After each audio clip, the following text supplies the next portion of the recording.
గూట్లో పెట్టుకోవడానికి కాదు కదా, ఇన్ఫర్మేషన్ ప్రజలకు ఉపయోగపడడానికి కదా. అంటే మెయిన్ మీరు కలెక్టర్ గారికి కూడా చెప్తాను, ప్లీజ్ బీసీ రోసయ్య గారు చూడండి, అసలు ఏంటో చూడండి. అలాగే నేను అడిగినప్పుడు కాదు, మీరు ఆల్రెడీ మీరు దాన్ని క్లియర్ కట్గా ఉండుంటే చాలా బాగుండేది. అలాగే మీరు 50 మీటర్ల 110 మీటర్ల అసలు డ్రైన్స్ ఆక్రమణలు గురైనయా, దీని మీద మీకు ఎవరికి సంపూర్ణ అవగాహన లేనట్టు అనిపిస్తుంది నాకు. ఒకసారి చూడండి అది. అంటే ఇది నేనేమన్నా ఇది మిమ్మల్ని ఇబ్బంది పెట్టడానికో లేదంటే మిమ్మల్ని నేను ఇంకో దీన్ని తప్పుగా తీసుకోకండి. నేను అనేది అంటే మన అందరం కలిసి వాళ్ళు అందరూ గెలిపించారు మమ్మల్ని. లేటెస్ట్ ఒక కలెక్టర్ దృష్టి కూడా తీసుకొస్తే ఒక శాశ్వత పరిష్కారం వెతకాలి దీనికి. ఎందుకంటే ఇదే కోనసీమలో కూడా ఇంకొక ప్రాంతంలో కూడా ఉందంటే కూనవరమా, అక్కడ కూడా ఇలాంటి సమస్య ఉందా? ఇప్పుడు ఇక్కడ ఉంది, కూనవరంలో కూడా వచ్చింది, అక్కడ కూడా ఆపాలని కదా. అదే చెప్పాను, దానికి కూడా సమస్య ఉంది అనుకో, ఆ ప్రాంతానికి కూడా అదే చెప్తాను.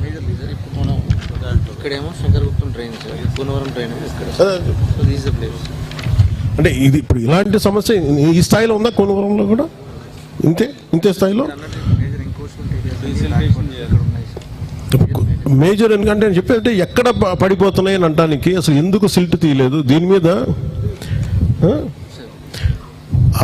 అంటే నాకు ఒకటి అడ్మినిస్ట్రేటివ్ పరంగా కలెక్టర్ గారి దృష్టి కూడా చెప్తా ఉన్నాను.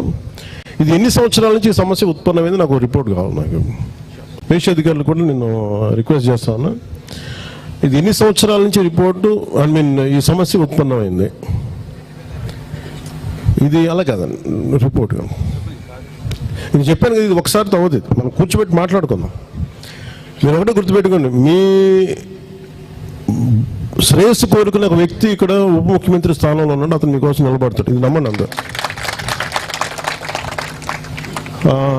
మీరు చేయాల్సింది ఎన్ని సంవత్సరాల నుంచి అసలు ఈ సమస్య ఉత్పన్నమైంది, ఏం జరిగింది, ఏమన్నా నాలాలైన ఆక్రమణలు గురైనయా, గురైతే దాని మీద అంతకుముందు ఎవరన్నా దాని చర్యలు తీసుకున్నారా, దాని మీద అసలు ఒరిజినల్ మన ఇరిగేషన్ మ్యాప్స్ ప్రకారం ఈచ్ డ్రైన్ ఎంత ఉండాలి, ఇప్పుడు ఎంత ఉంది, దాని మీద ఒక ఆడిట్ చేయమని చెప్పాను అందరినీ. చేసిన తర్వాత మన బీసీ రోసయ్య గారితో ఒకసారి తెప్పించుకుని దాని మీద ఎక్స్పర్ట్స్ కమిటీ పెట్టండి.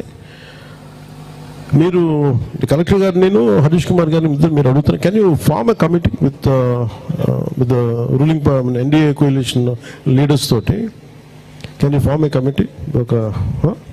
అది ఎవరి ఆధ్వర్యంలో ఉంటుంది అది?